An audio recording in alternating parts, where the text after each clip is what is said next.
নমস্কাৰ মই ঋতুৰাজ টাইম এইটৰ দৰ্শকসকলৰ বাবে এই মুহূৰ্তত লৈ আহিছো এটা অত্যন্ত খুকাবহ খবৰ অসমৰ এগৰাকী বীৰ জোৱান যিগৰাকী বীৰ জোৱানৰ নাম হৈছে প্ৰাণেশ্বৰ কোচ আৰু প্ৰাণেশ্বৰ কোচ CRPFত কৰ্মৰত হৈ আছিল এগৰাকী জোৱান হিচাপে আৰু এইগৰাকী প্ৰাণেশ্বৰ কোচে নক্সালবাদীৰ বিৰুদ্ধে দেশৰ হকে যুঁজি এতিয়া প্ৰাণ আহুতি দিয়াৰ খবৰ আহি পৰিছে আৰু প্ৰাণেশ্বৰ কোচক ইতিমধ্যে শহীদ ঘোষণা কৰা হৈছে এই ডাঙৰ খবৰটো টাইম এইটৰ দৰ্শকসকলক এই মুহূৰ্তত জনাইছো অসমৰ বীৰ জোৱান প্ৰাণেশ্বৰ কোচক সেলুট CRPFৰ বীৰ জোৱান প্ৰাণেশ্বৰ কোচে নক্সালবাদীৰ বিৰুদ্ধে যুদ্ধ আৰম্ভ কৰিছিল আৰু দেশৰ বাবে অসম সন্তানে সৰ্বোচ্চ ত্যাগ কৰাৰ বাতৰি আহি পৰিছে নক্সালবাদীৰ বিৰুদ্ধে চলা অভিযানত শহীদ হ'ল বীৰ জোৱান প্ৰাণেশ্বৰ কোচ প্ৰাণেশ্বৰ কোচৰ ঘৰ কোকৰাঝাৰৰ মাগুৰমাৰী গাঁৱত বুলি জানিব পৰা গৈছে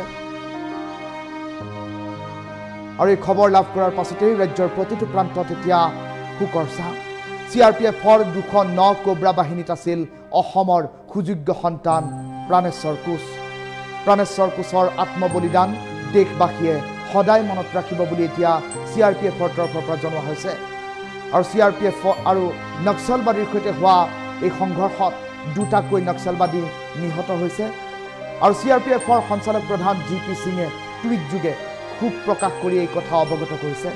এটা ডাঙৰ খবৰ টাইম এইটৰ দৰ্শকসকলক এই মুহূৰ্তত জনাইছো টাইম এইটৰ সোঁফালৰ স্ক্ৰীনত এই মুহূৰ্তত আমি কেইখনমান স্থিৰ চিত্ৰ দেখুৱাইছো এই স্থিৰ চিত্ৰকেইখনত থকা বীৰ জোৱানগৰাকীৰ নাম হৈছে প্ৰাণেশ্বৰ কোচ কোকৰাঝাৰৰ মাগুৰমাৰী গাঁৱত ঘৰ প্ৰাণেশ্বৰ কোচৰ আৰু এইগৰাকী প্ৰাণেশ্বৰ কোচে অসম ভূমিৰ পৰা গৈ ভাৰত মাতৃৰ সেৱাৰ বাবে CRPFত যোগদান কৰিছিল টাইম এইটৰ সোঁফালৰ স্ক্ৰীনত কোকৰাঝাৰৰ মাগুৰমাৰীৰ প্ৰাণেশ্বৰ কোচৰ বাসগৃহৰ দৃশ্যাংশটো দেখুৱাইছো শোকাকুল পৰিৱেশে বিৰাজ কৰিছে প্ৰাণেশ্বৰৰ আত্মীয় কুটুম্ব এতিয়া কান্দোনত ভাগি পৰিছে আৰু সমান্তৰালকৈ দেশ মাতৃৰ হকে প্ৰাণ আহুতি দিয়া এইগৰাকী প্ৰাণেশ্বৰ কোচৰ আত্মবলিদান ইতিহাসৰ পাতত সোণালী আখৰেৰে লিপিবদ্ধ হৈ থাকিব ইতিমধ্যে CRPFৰ সঞ্চালক প্ৰধান GP সিঙে এই ক্ষেত্ৰত টুইট যোগে জনাইছে আৰু 209 কোব্ৰা বাহিনীত CRPFৰ কোব্ৰা বাহিনীত কৰ্মৰত হৈ আছিল এইগৰাকী অসম মাতৃৰ বীৰ সেনানী ভাৰত মাতৃৰ বীৰ সেনানী আৰু ভাৰতৰ বীৰ জোৱান এইগৰাকী প্ৰাণেশ্বৰ কোচে শেষ মুহূৰ্ত পৰ্যন্ত নক্সালবাদীৰ বিৰুদ্ধে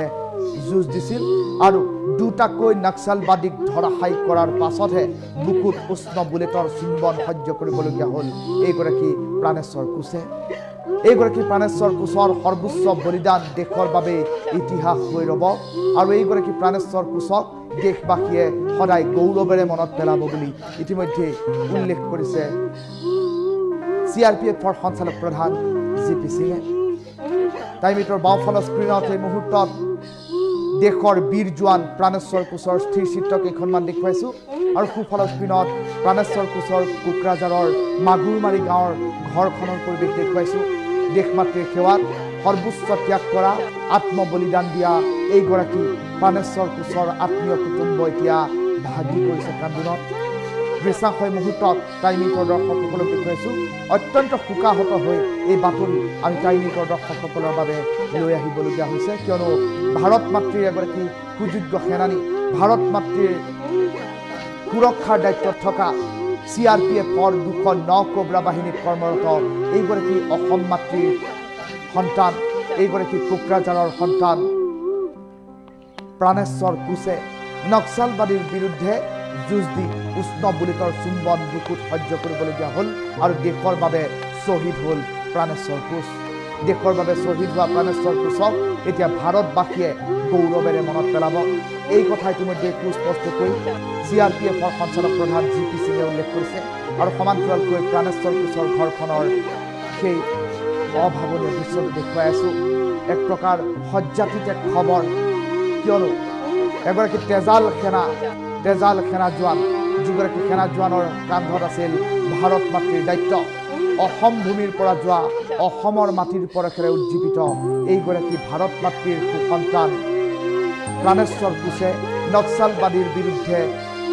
সগৌৰৱেৰে যুঁজ দিছিল সাহসেৰে যুঁজিছিল আৰু দুটাকৈ নক্সালবাদীক উষ্ণ বুলেটৰ চুম্বনেৰে ধৰাশায়ী কৰাৰ পাছত অৱশেষত নক্সালবাদীৰ গুলীবুকু পাতি ল'বলগীয়া হ'ল এইগৰাকী অসম সন্তান ভাৰতৰ বীৰ সেনানী প্ৰাণেশ্বৰ কোঁচে। এইগৰাকী প্ৰাণেশ্বৰ কোঁচৰ মহাপ্ৰয়াণৰ খবৰে শোকাহত কৰিছে ভাৰতবাসীক, শোকাহত কৰিছে অসমবাসীক। টাইমেটৰ তৰফৰ পৰাও প্ৰাণেশ্বৰ কোঁচলৈ